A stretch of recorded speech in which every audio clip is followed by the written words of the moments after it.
Bon alors ça vaut quoi ce Indiana Jones et le cadran de la destinée? Ça passe ou ça casse? Eh ben, pour moi ça passe. Franchement ça va et je vous en parle tout de suite dans ma critique. Allez, à tout de suite.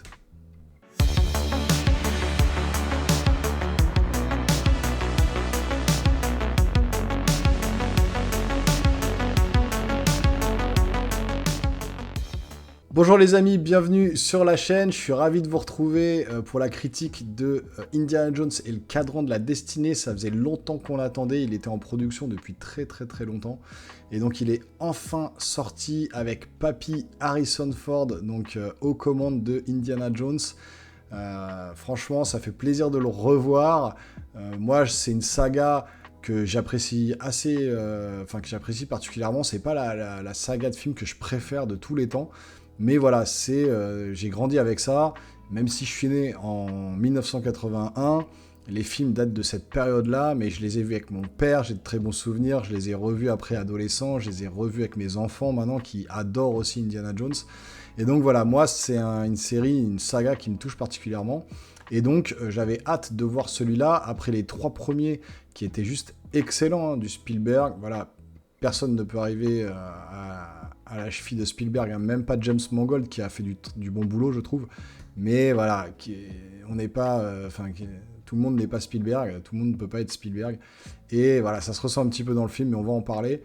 Et puis, le 4 qui était un petit peu décevant, hein, le crâne de cristal, qui était d'ailleurs dirigé par Spielberg, mais qui était pas top, avec des ovnis, des extraterrestres, avec beaucoup de CGI, pas trop de practical, etc. Et bon, c'était pas le meilleur. Moi, j'avais plutôt bien aimé, avec Shia LaBeouf, qui était en plus un peu sur le déclin à ce moment-là. Voilà, il commençait un peu à partir en vrille. Et donc, c'était son fils caché avec sa femme, qu'il avait découverte dans le premier film.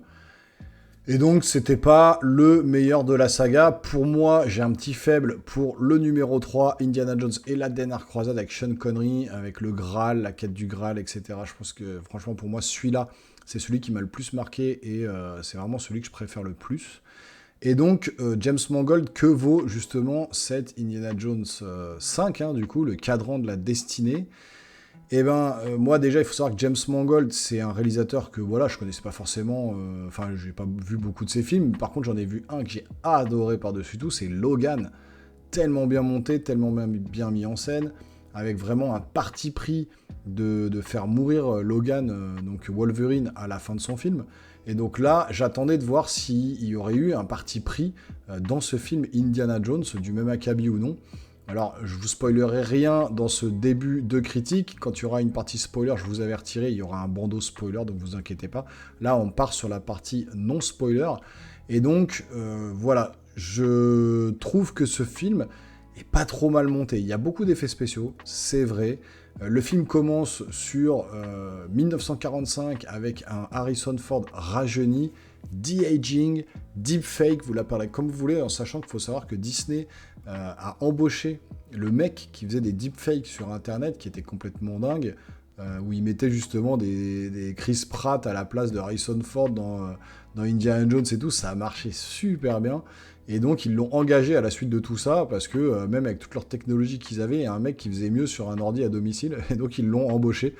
Et donc, le de-aging fonctionne plutôt pas mal, c'est quand même assez impressionnant sur Harrison Ford, mais il y a un mais, effectivement, c'est que on voit quand même dans les mouvements assez rapides, quand c'est du face-à-face et que ça bouge pas trop, voilà, le de-aging est bien fait, c'est assez bluffant, on a vraiment l'impression de retrouver Harrison Ford à l'âge de 40 ans.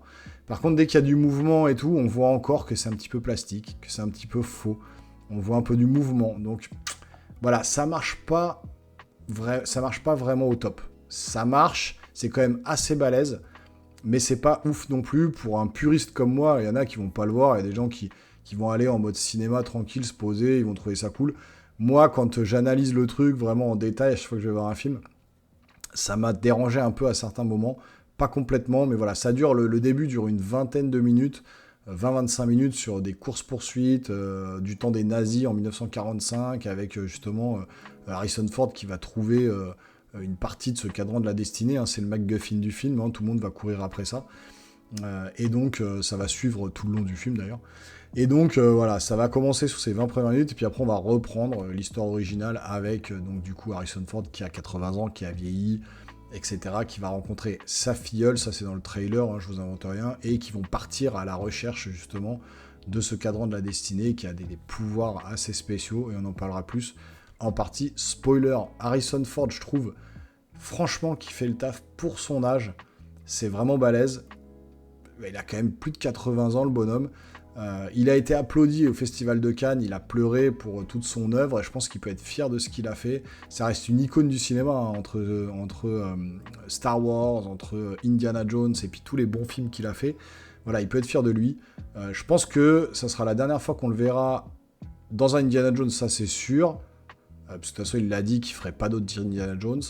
Et dans un film, bah écoutez, je pense qu'il va arrêter sa carrière. Hein. Je pense pas qu'il va trop continuer. Hein. C'est pas Schwarzy ou Stallone qui, eux, veulent jamais arrêter. Ils vont tout le temps continuer jusqu'à mourir devant la caméra, ou derrière la caméra en tout cas. Ils vont vouloir continuer jusqu'au bout. Je pense qu'Harrison Ford, il commence un peu à fatiguer, il a envie d'arrêter. Je pense qu'il a fait une belle carrière et c'est peut-être le moment d'arrêter. Et c'était, je trouve, une belle conclusion que de finir avec un de ses héros emblématiques, Indiana Jones. Et je pense que là, vraiment, il devrait arrêter là-dessus. Ça serait vraiment une bonne fin pour lui. Et donc, voilà, il y a l'actrice qui joue donc la filleule de Indiana Jones, je me rappelle plus, Phoebe quelque chose, je me rappelle plus son nom complet. Mais par contre, je trouve que voilà, elle joue vraiment bien son rôle. Elle est vraiment impliquée. Elle a un rôle au départ assez bienveillante, et puis finalement, on se rend compte très vite que elle est un peu comme Indiana Jones. Elle est prête à un peu lâcher les autres pour obtenir ce qu'elle veut. Et voilà, elle est un petit peu comme ça dans le film. Et je trouve que voilà, son côté un peu espiègle comme ça, ça marche très bien. Je trouve que le duo Indiana Jones et cette actrice fonctionne bien. J'avais peur que justement l'actrice prenne un peu le dessus sur Indiana Jones, comme on est un peu en période de wokisme. Je pensais qu'ils allaient vraiment mettre cette héroïne en avant et qu'elle allait prendre toute la place par rapport à Harrison Ford. Et bien pas du tout. C'est assez équilibré entre les deux. Il y a vraiment voilà, Harrison Ford qui a sa place, elle qui a sa place. Ils se complètent bien tous les deux. Il y a des punchlines entre les deux qui marchent plutôt bien. L'humour est assez satisfaisant. Franchement, c'est assez sympa. Il n'y a pas d'humour lourdingue comme les films américains de maintenant. C'est vraiment assez subtil. Et on a vraiment l'ambiance des films Indiana Jones. On ressent un peu quand même l'ADN de ces films-là. James Mangold n'est pas Steven Spielberg, ça se voit. Voilà, Steven Spielberg, c'est un génie du cinéma. Il a fait tous ses autres films en practical, et quand vous avez vraiment des vrais décors naturels, des vraies explosions, des vraies courses-poursuites avec des voitures, avec tout ce que vous voulez, ça se ressent à l'image. Un peu comme les films de Tom Cruise, où même s'il y a quelques effets spéciaux, il fait tellement toutes ces cascades que ça se voit à l'écran, et c'est d'autant plus palpitant. Indiana Jones, c'était un peu ça sur la première trilogie. Le 4, c'était beau de CGI. Là, les effets spéciaux, comme je vous dis, début du film de-aging, ça marche plutôt pas mal, à certains moments, d'autres non. Et ensuite, le problème, c'est ça, c'est que pour faire courir Harrison Ford, et pour pouvoir justement faire paraître à l'écran un Indiana Jones quand même qui en a sous le pied, quoi, et il a fallu qu'il trouve des idées de mise en scène, en fait, James Mangold, qui sont pas mauvaises. C'est-à-dire qu'en fait, Indiana Jones, quand il se met à courir, clairement, ça va être coupé. Le montage va faire en sorte que, voilà, il va courir 3 mètres, c'est coupé, 3 mètres, c'est coupé, et puis on va le suivre comme ça sur une course-poursuite où vraiment ça va être cut assez souvent pour pas montrer que Harrison Ford se fatigue en courant. Et dès que, de toute façon, dans les 3 quarts du film, parce que le film dure quand même 2h30, et je trouve que c'est un petit peu long. Ça aurait mérité, comme tous les autres films, de durer 2h, 2h10. Je pense que ça aurait suffi. Il aurait pu couper 20 minutes du film. Il y a des passages qui tirent un peu en longueur. Malheureusement, juste après les 20 premières minutes du film, toute la partie où il va rencontrer sa filleule, etc., c'est un petit peu long, je trouve. Et après, l'aventure débute, et là, ça devient intéressant. Mais il y a toute cette partie de mise en place qui est un petit peu longue. Et donc, pour pallier à l'âge avancé d'Harrison Ford, qu'est-ce qu'il a fait, James Mangold ? Il a fait en sorte que Harrison Ford se retrouve toujours dans des véhicules. Alors, soit il est à cheval, soit il est en tuk-tuk, soit il est en voiture, soit il est en avion, soit il est toujours dans des véhicules, ou sur des animaux, ou ce que vous voulez, pour éviter de courir et d'avoir trop d'action à l'écran. Même dans le film, il se bat pas tout le temps, hein. Il y a quelques scènes de combat, à la main, au pistolet, au fouet. On retrouve vraiment l'ADN, les codes de Indiana Jones, qu'il a quand même bien monté son film dans ce sens-là. On sent quand même qu'il était intéressé et qu'il avait un peu un amour pour Indiana Jones, parce que il n'a pas fait n'importe quoi non plus avec la franchise. Et je trouve quand même qu'il est quand même un poil au-dessus du Royaume de Cristal, malgré le fait que ce soit justement que c'est Steven Spielberg qui a fait le film. Il n'a pas cette faculté de mise en scène de Steven Spielberg, James Mangold, mais je trouve que dans cet Indiana Jones et le cadran de la destinée, je trouve qu'il a bien fait le job. Ça marche plutôt pas mal. On a quelques guests qui arrivent, je vous en parlerai un peu plus en partie spoiler. Donc des petits clins d'œil à différents films, etc. Il y a un passage sous l'eau qui aurait mérité peut-être d'être coupé, parce que ça n'a pas grand intérêt, et même graphiquement, c'est des effets spéciaux à fond du coup. Et là, c'est vraiment pas très beau, et ça n'a aucun intérêt. Donc ce petit passage-là aurait pu être éliminé de l'équation, ça servait à rien. Mais dans l'ensemble, le film, remplit bien les cases, en fait. Il a coché toutes les cases du film à la Indiana Jones, du film d'aventure. Après, je sais pas, il manque peut-être un petit truc. Ça manque un petit peu. Parfois, c'est un peu mou. Parfois, on sent quand même l'âge d'Harrison Ford, quand même, à certains moments. Hein, faut pas se mentir. L'actrice, là, elle est là pour remonter un petit peu, justement, cette fougue, cette jeunesse que Indiana Jones a perdue. Mais justement, le duo fonctionne bien, donc on est embarqué dans l'histoire, même s'il y a un peu de longueur. C'est pour ça que je vous dis, ça passe ou ça casse, ça passe. Mais c'est pas non plus le meilleur Indiana Jones. Pour moi, vraiment, la trilogie reste au top. Au niveau de la musique, on retrouve John Williams aux commandes. Il commence à se faire très vieux aussi, mais la musique, elle est là. Les thèmes récurrents d'Indiana Jones, les musiques qui accompagnent Indiana Jones sont toujours présentes, et même peut-être un petit peu trop. C'est-à-dire qu'ils balancent le thème d'Indiana Jones toutes les 5 minutes dans le film. Donc là, si vous aimez bien le thème, là, là vous l'avez à toutes les sauces, un peu remixé, un peu modifié, un peu machin, à tous les endroits du film. Et parfois, ça arrive des fois... sur des moments même très calmes, il y a la musique qui démarre, on se dit mais non, mais ça démarre normalement quand il y a un peu d'action, un peu de truc, non, il le fout à tout va dans tous les sens. Donc John Williams s'est éclaté à mettre le thème d'Indiana Jones un peu partout. Après, ça reste du John Williams, donc c'est vraiment un compositeur de talent, et ça fonctionne très très bien. Il a gardé quand même ça aussi, James Mangold, il n'est pas parti prendre un autre compositeur. Il fallait de toute façon John Williams pour ce Indiana Jones et le cadran de dessinée, surtout que c'est le dernier avec Harrison Ford, et je sais pas si ça sera le dernier Indiana Jones, quoi. Est-ce qu'il y aura un autre film d'aventure dans le thème Indiana Jones, mais sans Indiana Jones? Je sais pas ce que vont faire les réalisateurs, ce que vont vouloir faire les producteurs. Moi, je pense qu'il faut s'arrêter là. On a atteint on a fait le tour d'Indiana Jones. On a été au bout du bout. Harrison Ford est vieux. Ils ont fait le job, ils ont voulu aller tirer le truc, tirer l'élastique au maximum. L'élastique va péter, je pense que il faut s'arrêter, il faut partir sur des nouvelles licences. Il y a Dune 2, etc.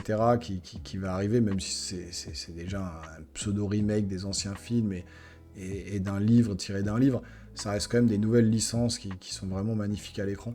Donc je pense que il faut arrêter un peu de reprendre tous les vieux films, de tous les remakes, et de faire des suites dans tous les sens.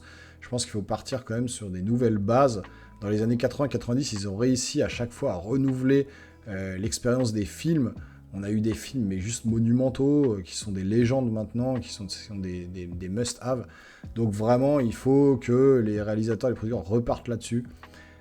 Voilà, maintenant, est-ce que ça vaut le coup d'aller voir Indiana Jones sur grand écran? Je vous dirais oui, franchement, pour voir une dernière fois Harrison Ford à l'écran, pour voir une dernière fois notre Indiana Jones, notre aventurier préféré sur grand écran. Moi, je suis allé en Dolby Cinema, avec image 4K laser, 108 enceintes en Dolby Atmos, les fauteuils confortables et compagnie. Ça m'a vraiment embarqué. Pourtant, j'étais fatigué ce soir-là. Je me suis pas endormi. Ça m'a pris... voilà, du début à la fin, même s'il y a eu un petit ventre mou à un moment donné dans le film, je trouvais que ça manquait un petit peu d'action, un petit peu d'audace, un petit peu de trucs qu'on retrouvait dans les autres films. Donc voilà, c'est pas le meilleur Indiana Jones, c'est un bon film d'aventure, mais voilà, au cinéma, allez le voir, franchement, ça vaut le coup. Euh, Juste déjà pour voir le dernier film potentiellement d'Harrison Ford et surtout le dernier film d'Indiana Jones. Pour ça, ça vaut le coup d'aller au cinéma. Donc on arrive sur la fin de cette critique, en tout cas non spoiler. Donc si vous voulez, si vous n'avez pas vu le film et que vous quittez la vidéo, bah, pensez à vous abonner et puis activer la petite cloche. Et déjà à lâcher des pouces si jamais vous avez aimé mon avis sur ce film. On va partir en partie spoiler, il y a 2-3 trucs à vous dire. Et puis après on fera une petite conclusion de tout ça. Donc c'est parti, partie spoiler.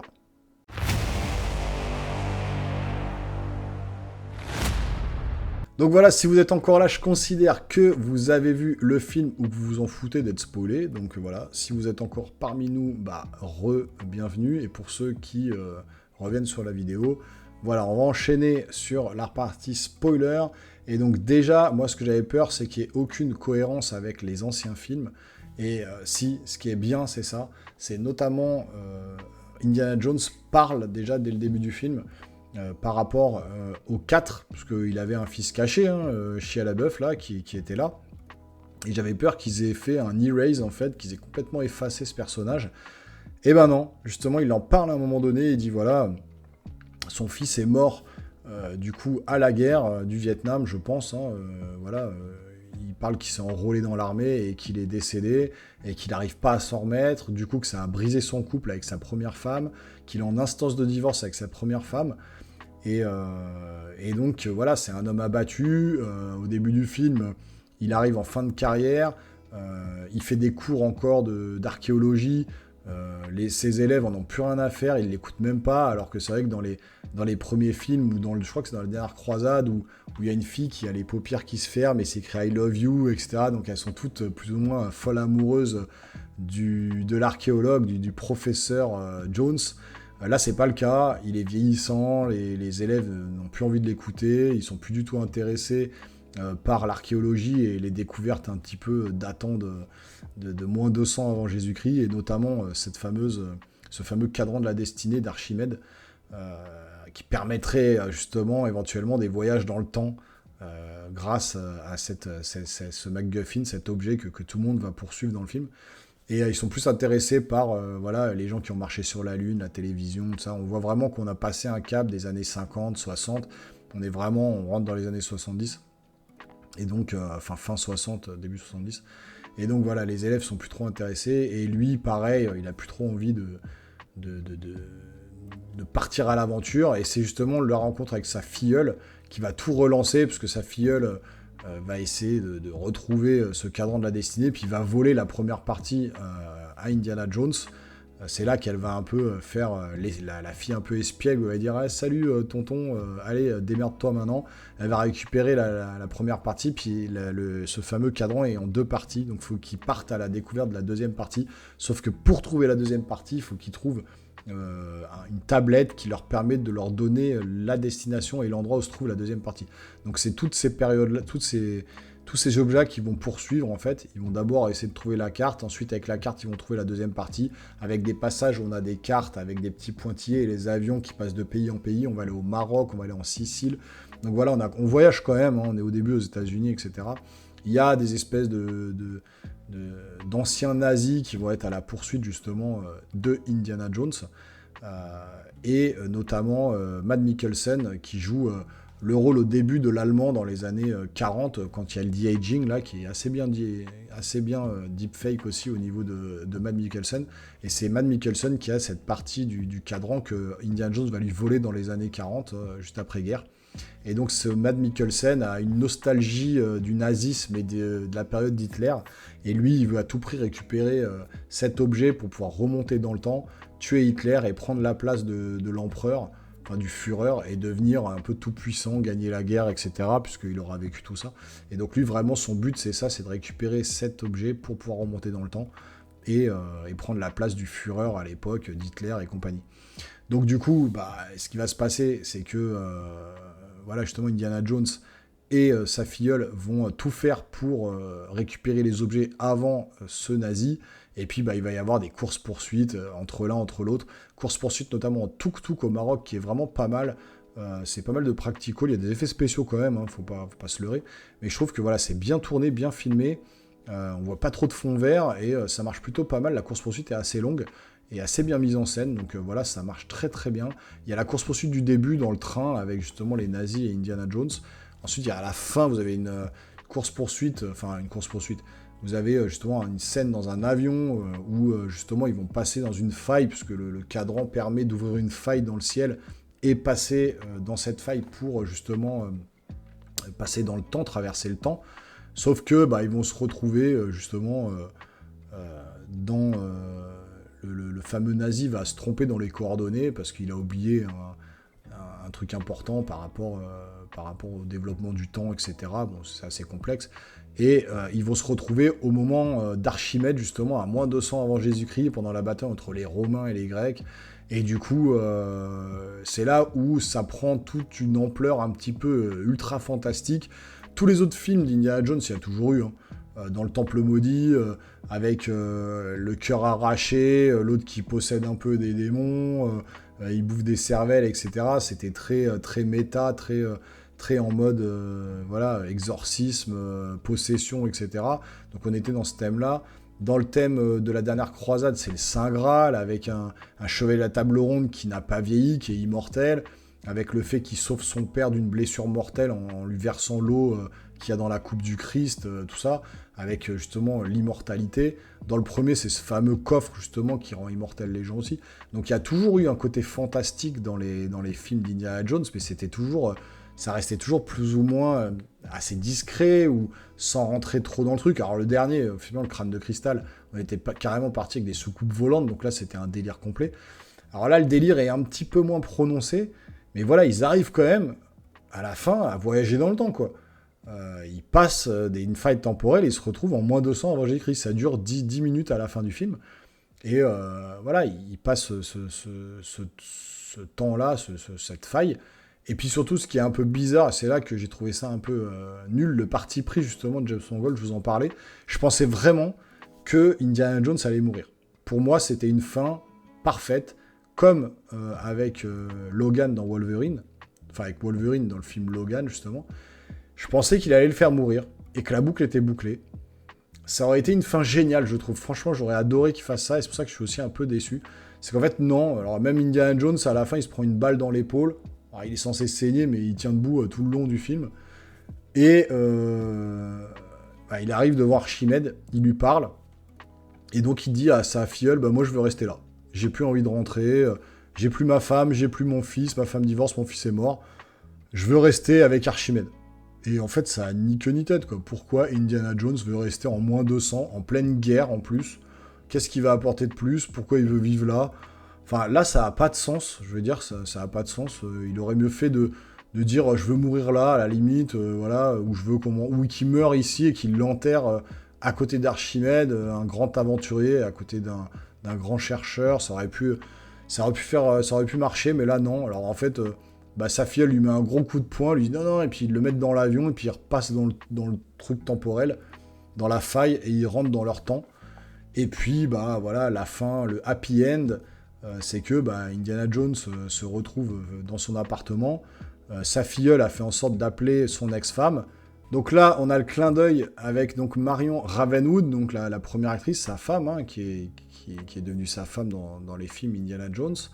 On a également Salah, donc l'acteur, l'Égyptien, là, qui était son acolyte dans les premiers films aussi.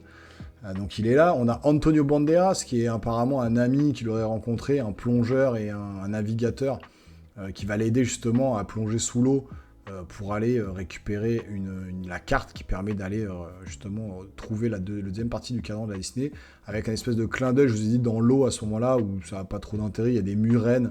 Et ils font un petit clin d'œil au mode c'est comme des gros serpents, et puis comme Indiana Jones a une peur viscérale des serpents, il dit non, surtout pas, me parle pas de ça.